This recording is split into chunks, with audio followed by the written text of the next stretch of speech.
security-related scam calls, which has been led by Michelle Murray, who's the Chief Counsel to the Inspector General of the Office of General for the Social Security.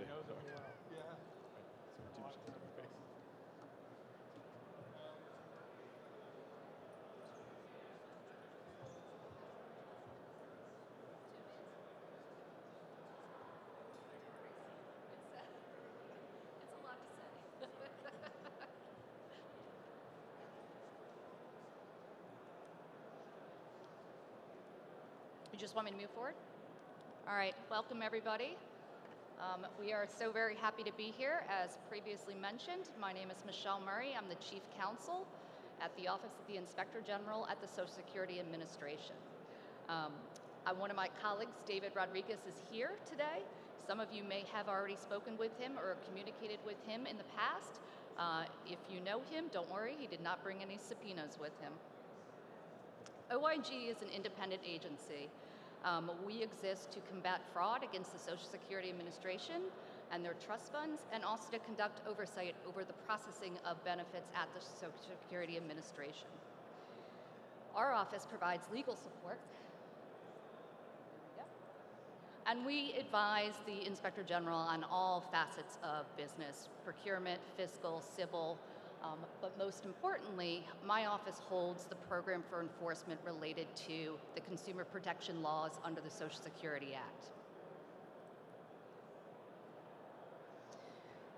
Those laws are called Section 1140. The statute is 42 U.S.C. 1320B-10, and it exists to protect the public against individuals exploiting the Social Security Administration and otherwise tarnishing or damaging the Social Security trust funds. So why did Congress enact these provisions under Section 1140? Well, often SSAs is used as bait. Why is that? Because we serve an incredible number of people across this country and abroad. Almost 67 million people receive benefits in some form or fashion. Sometimes they're disability benefits, or they're supplemental security benefits for those individuals who are low income, but also retirement benefits. Pretty much every working person in this country, resident and non-resident, has a Social Security number.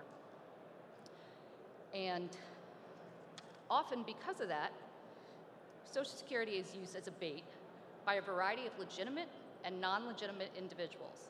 And this is a key point. Many, many people who run afoul of Section 1140 are legitimate businesses and individuals, and it's simply because they don't know Section 1140 exists or what it actually means to them and how they do business. And so that's why we're here today. So where do we see 1140 violations? Traditionally, it was the US mail, paper, newspaper, billboards. Then we moved into the age of the internet, and then we saw it all across the internet. URLs, fake companies, individuals selling products that belong to SSA that you can otherwise get for free. Social media is where we're exploding right now. And then we have the telephone scams. Right before COVID hit, we saw an unprecedented, absolute explosion of individuals using telecom services to exploit individuals. What was the typical thing? Well, it'd be me. Somebody would use my name, call you, and tell you that we were about to arrest you unless you provided us with cash, and cash in the form of gift cards. So in 2020, we were tracking millions and millions of scam calls, and it was all hands on deck. We engaged with numerous partners across state, federal, and local governments, to include FTC and FEC, and also we engaged in huge outreach efforts with the private industry. In March of 2020, we had our first Slam the Scam. You might have seen it at that time, probably not, but I can tell you this: if you go into any large big box store, you will likely see posters, media, and the like, even when you check out, to be wary of individuals asking you to buy gift cards for a variety of scams. Every year we have it now, it's in March, and it is a congressional resolution, and we do rely on that to teach the victims, right? You would be shocked as to how many people willingly gave over hundreds and hundreds of thousands of dollars to people who were trying to scam them. In addition to that,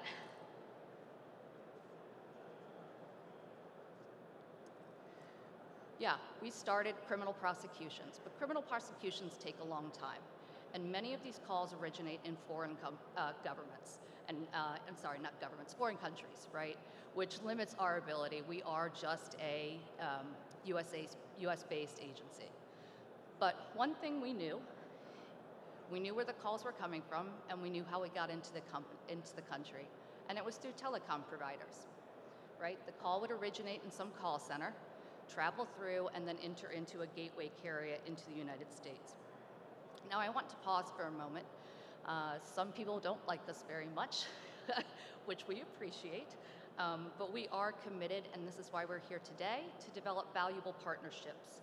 Our desire is not to be your adversary, but our desire is to be your partner, to help you learn how you can avoid Section 1140 violations, and to carry that message on to your colleagues at happy hour tonight or late night drinks, wherever it may be.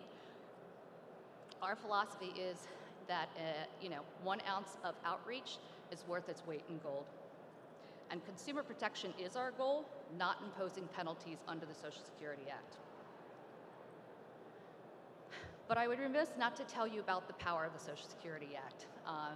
It does carry substantial violations and penalties associated with it. It's a very simple law, and it has a very broad reach. And Congress decided that intentionally because Social Security and the trust funds play such a valuable role in so many individuals' lives on a daily basis. Any misleading SSA-related communication is a potential violation. Any individual or entity who knew or should have known that they were participating in the transiting of a SSA misleading communication is a potential subject. Statutorily, we can assess over $12,000 per penalty. Per violation, and that's each violation, right? For broadcasting, it's higher. It goes up to $50,000, and that would be each airing. Each time we see a pamphlet that has SSA logo used improperly, each and every one can carry that penalty. And Congress also gave us something unique that it doesn't often give agencies like ours. It gave us the ability to go into court and levy injunctions to seize assets so that we can ensure that the funds are available when we need them to satisfy these penalties.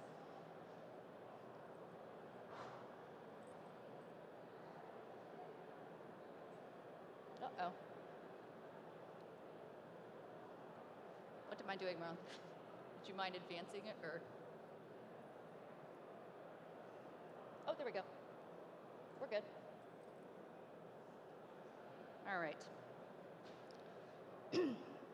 So this is one of the typical calls, right, where they are translated and we have copies of them and we use them to further our enforcement efforts. Now, as gateway carriers, right, this is not the crook. You are not the crook. This is an example of a legitimate business who's just doing their jobs. And unfortunately, somebody else is using you or a subsidiary of you to transit misleading calls from Social Security. And that's where the potential exposure lies, right? To knowingly or should have known that these type of calls are being transited across your networks and into the United States. We know from studying the data that scam calls usually happen in large volumes, and there's a potential then for a significant penalty exposure. We are aware that the telecom community has made significant advances in minimizing the transmission of SSA-related and other scam calls, and we truly applaud the telecom community for doing so. We understand that this has required resources. We understand that perhaps you have lost some clients, but we at SSA do have this duty to protect the consumers.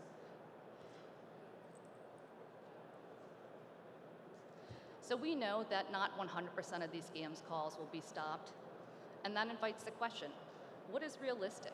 What can we do in order to solve this problem together? Well, we have a few thoughts for you, what we've seen. We want you to act proactively. Have a robust know your customer protocol. Investigate your clients, and by investigate I mean just do the simple research. Do they have any legal judgments or settlements related to any sort of robocall or scam situation? Make the inquiry. Do they, in fact, initiate the robocalls into the United States? Have a written telemark compliancy policy to ensure that your robocalls are minimized. And confer the customers do not call registration subscription. But that's just the beginning of the relationship. From there, you need to do some ongoing monitoring of existing customers. Look at the calls, right? Total call volumes, the size, the length, incomplete ratios. These, generally speaking, have been signs that somebody is trying to use your carrier, your system, to traffic inappropriate calls. High volume, low duration pattern, that also signifies perhaps you've got something afoul. There are, of course, software tools that exist that can help you monitor. We're not here to endorse any particular product, but we know that from working with you, these can be effective tools. You have FTC and their do not call complaints with existing customer lists that you can avail yourself of. And certainly if you find any sort of bad data being transited, we encourage you highly to terminate that arrangement. But perhaps more importantly, what we ask of you is to work with us and to work with your other federal agencies that may be contacting you. Reach out to us, ask questions, visit our website to keep posted on the latest automated scripts involving these type of scams. Using those type of scripts, you may be able to ferret out some improper activity on your own. Tell us what you're seeing. We're interested in broad trends, right? You guys will be the first ones who see the traffic, see the patterns, and help us combat this together. In closing, SSA's focus regarding Section 1140 in the telecom community is only consumer protection. And all we can do is that through outreach and collaboration. We know that the organizations gathered here today share a mutual interest in not allowing their their networks to serve as transiting these scam calls. I'm optimistic that we can work together and we can protect the American people from exploration via the telecom communication systems. We are so thankful that we were able to be here today, and glad you took the time to stay with us. We were worried maybe nobody would want to visit with us. But in any event, I hope you have a wonderful week and have safe travels back to your home. Thank you.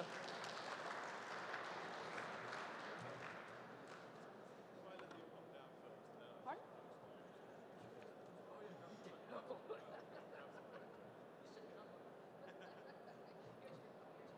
Oh, thank you. Thank you, Michelle. That was a really great presentation. We're sticking with the sort of fraud